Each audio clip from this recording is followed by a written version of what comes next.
Good morning बच्चों, सुप्रभात। आज मैं क्लास 7 से नई सुबह से क्वेश्चन आंसर कराऊंगी। दोहावली 3 चैप्टर रहेंगे। ठीक है, तो आप लोग ध्यान से सुनिएगा। ज़्यादा बात नहीं करते हुए पॉइंट पर आते हैं। ठीक है, तो बातचीत के लिए जो प्रश्न आते हैं उससे क्वेश्चन है, एक राज्य में 2 राजाओं के रहने पर क्या होता है। ये दोहावली से क्वेश्चन है। ठीक है, एक राज्य में 2 राजाओं के रहने पर वहाँ शांति नहीं रहती, आपसी संघर्ष और अराजकता फैल जाती है। आईना से क्या लाभ है। आईना हमें सच्चाई दिखाता है और हमारे अच्छे बुरे रूप का परिचय देता है। ज्ञानी क्या करते हैं। ज्ञानी लोग कम बोलते हैं, वे विनम्रता से रहते हैं और अपने ज्ञान को सार्थक कार्यों में लगाते हैं। सच्चे मित्र की परख कब होती है। सच्चे मित्र की परख दुख और कठिनाई के समय होती है। अब जो सही है उस पर सही का चिन्ह लगाना है। आरसी का अर्थ क्या होता है। आईना। उद्योग का समानार्थी शब्द ज्योति। रहीम का पूरा नाम अब्दुल रहीम खान खाना। अब दोहों की व्याख्या। माला फेरत जुग भया, फिरा न मन का फेर, कर का मन का डार दे। यहाँ पर हार दे है, सॉरी डार होगा, डार दे। मन का फेर मिस्टेक हो जाता है कभी कभी, मतलब प्रिंट में। भावार्थ। कवि रहीम कहते हैं कि मनुष्य यदि केवल हाथों से माला फेरता रहे और उसका मन इधर उधर ही भटके तो उसका कोई लाभ नहीं। सच्चे अर्थों में भक्ति वही है जब मन का चित्त भगवान की ओर लगे। मतलब झूठ मूठ का माला फेरने से कोई लाभ नहीं है। अगर सही रूप से अगर हम भगवान की भक्ति करते हैं तो माला फेरने की ज़रूरत नहीं है। तो भगवान को पाने के लिए हाथ की माला नहीं, मन की माला को फेरना जरूरी है। एक्चुअली में मन की माला को ही फेरना चाहिए, दिखावा नहीं करना चाहिए। ये कहना है कबीरदास जी का, सॉरी रहीमदास जी का। रहीमन पानी राखिए बिन पानी सब सून, पानी गए न उबरे मोती मानुष सून। इसका भावार्थ यह है कि रहीमदास जी कहते हैं कि पानी जो है उसको मर्यादा और लज्जा बोला गया है। पानी का मतलब होता है मर्यादा और लज्जा को बनाए रखना चाहिए। मतलब अपना सम्मान मर्यादा इज्जत बनाए रखना चाहिए हर किसी को। जिस प्रकार बिना जल के सारी सृष्टि सुनी हो जाती है, उसी प्रकार जब किसी मनुष्य की मर्यादा चली जाती है तो वह फिर सम्मानित नहीं होता। मोती इंसान और चूना भी नमी के बिना अपना अस्तित्व खो देते हैं। तो इस धरती पर अगर जीना है तो इज्जत के साथ जिए, वरना जीने के लिए तो जानवर भी जीते हैं, तो वैसा जीना मरने के समान है। जैसे मोती में अगर चमक नहीं है, चूने में अगर पानी नहीं है, बेकार है। उसी तरह मनुष्य जो है, अगर मनुष्य का इज्जत नहीं है, धरती पर सम्मान नहीं है, मर्यादा नहीं है, तो वह भी मरे हुए के समान है। नैना देत बताए सब, ये को हेत अहेत, जैसे निर्मल आरसी भली बुरी कह देत। भावार्थ क्या है। कवि कहते हैं कि मनुष्य की आंखें ही यह बता देती हैं कि उसके हृदय में स्नेह या वैर भाव है। इसे साफ सुथरा आईना किसी भी वस्तु की अच्छाई बुराई तुरंत बता देता है। कबीर का प्रसिद्ध दोहा, पोथी पढ़ी पढ़ी जगमु हुआ, पंडित भयानक होए, ढाई आखर प्रेम का पढ़े सो पंडित हो।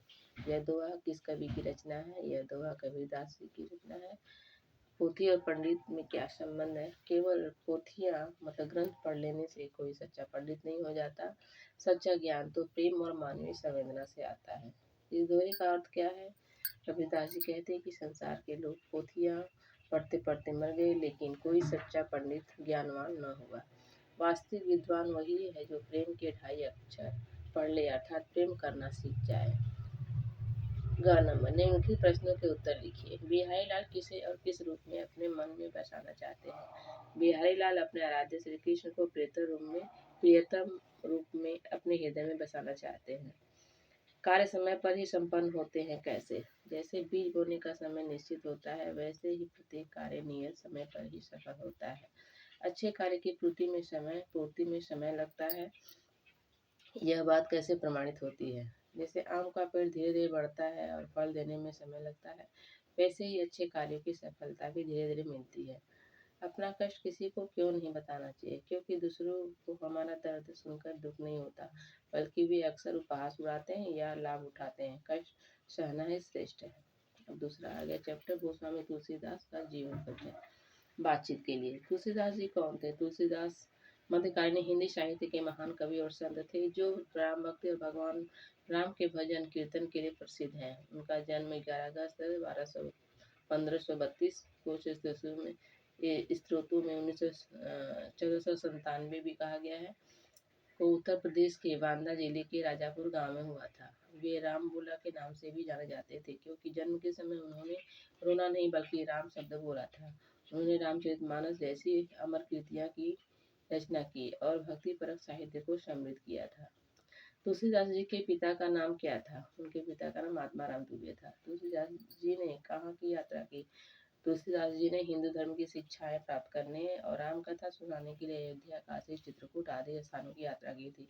उन्होंने अपना अधिकांश जीवन भक्ति भाव और राम भक्ति में बिताया।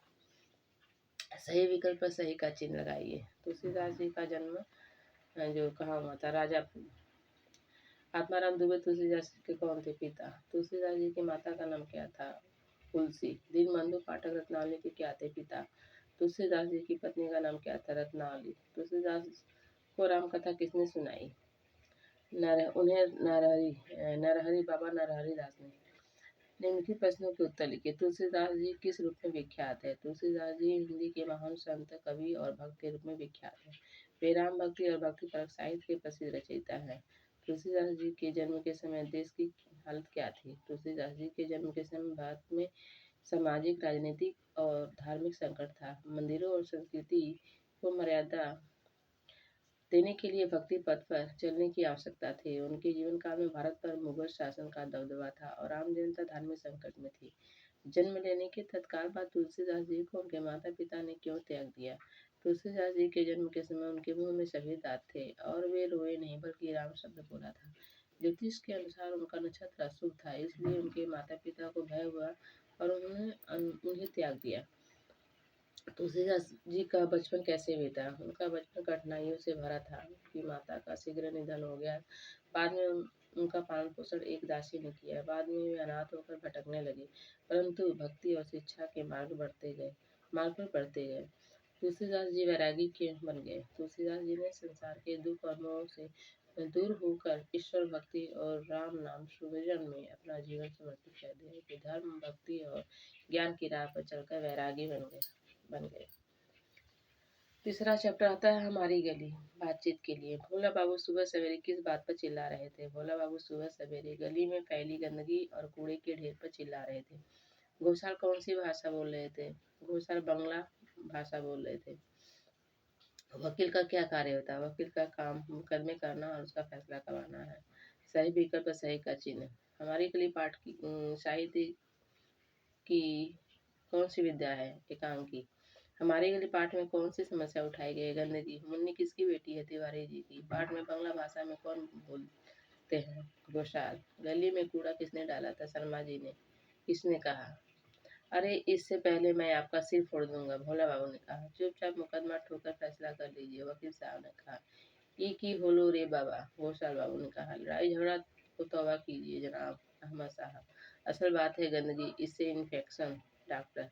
पाठ्यक्रमानुसार वाक्य को सजाना है। पहला क्या होगा? तिवारी जी और भोला बाबू झगड़ रहे थे। दूसरा, हड़बड़ा के आदमी गड़बड़ा जाता है। तीसरा, हमने सिगरेट नहीं न कहा।